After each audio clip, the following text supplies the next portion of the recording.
So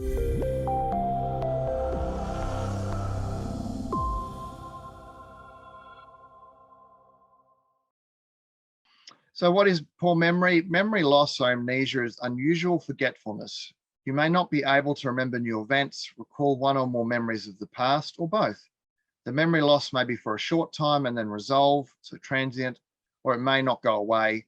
And depending on the cause, it can get worse over time. In severe cases, such memory impairment may interfere with daily living activities. The main organs that we're going to talk about today with poor memory are heart, kidneys, and spleen, and they're usually deficient or stagnant.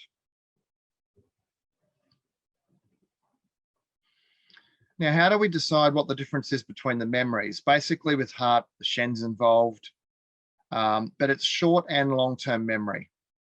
I know that you're going to say to me when you read this, if you know anything about poor memory, hang on a minute. This author or this practitioner or this lecturer says this. The reality is, if you look up enough textbooks and you talk to enough people, you cannot get a consistent theme. So heart and kidney as a fallback are both short and long-term memory. You can't always put heart just as short-term or just as long-term, in the same way you can't with kidneys. So the best way to do it is, if they have short or long-term memory, you ask direct questions to the heart and see if it's heart. And if they're not answering lots of heart questions, then you'd ask about kidney questions. And then they're going, yeah. Well, okay, well, then the memory problem is related to a kidney imbalance. Okay.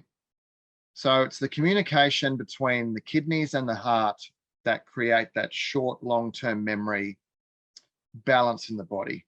The Shen's involved, the Jing is involved, so your essence, and also the willpower, the Ji, is involved. In terms of spleen, the Yi is involved. The spleen is involved with memory more in regards to the context of studying, concentrating, and memorizing. And pensiveness can also be involved, which can be a good thing if you're plunged in thinking and it's the appropriate time to be plunged in thinking, or it can be bad if it's overriding and getting in the way of learning, studying, concentrating. So we're doing heart first. So heart poor memory is predominantly due to deficiency, but it can be from a phlegm accumulation. The phlegm clouds the heart physically or clouds the head and the sense organs, but mostly it's a deficiency. The Shen is basically involved in it. And it can also be connected to spleen and even kidney as well.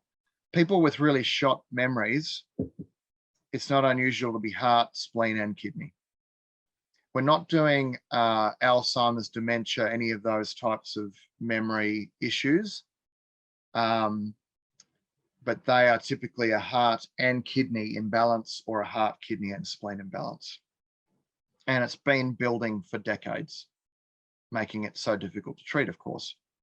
So heart poor memory, signs and symptoms can include poor short-term and long-term memory, or one or the other. You ask the questions to determine what's going on there.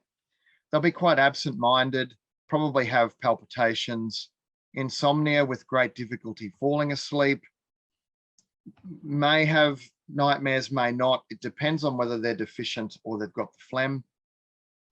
Either way, they'll be very tired. They'll probably almost certainly have anxiety and panic attacks as well. And probably panic attacks in the world. So they're having their panic attacks where everyone can see them having them, because it's heart-based. So whether they're deficient or excess, they're still likely to be out operating day to day in the world. Panic attacks that happen because of kidney anxiety, you probably never see them because they have their panic attacks at home, because they rarely ever leave their home. Excuse me. So points with this one, do 20 is an exceptionally good point for treating all memory problems. And also it's very good for treating the heart Shen. The person is going to have a problem with their sleeping. And one of the best points on the body is An Mien. An Mien is the point at the back of the neck, in behind the mastoid process.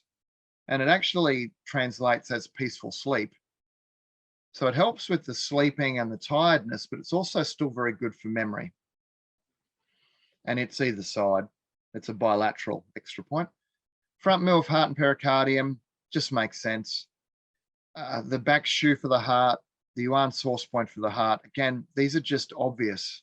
I don't need to reinvent point combinations because these are just making sense to me. I've got Shen tongue, bladder 44 is the outer bladder point for the Shen, of which is involved in this heart poor memory.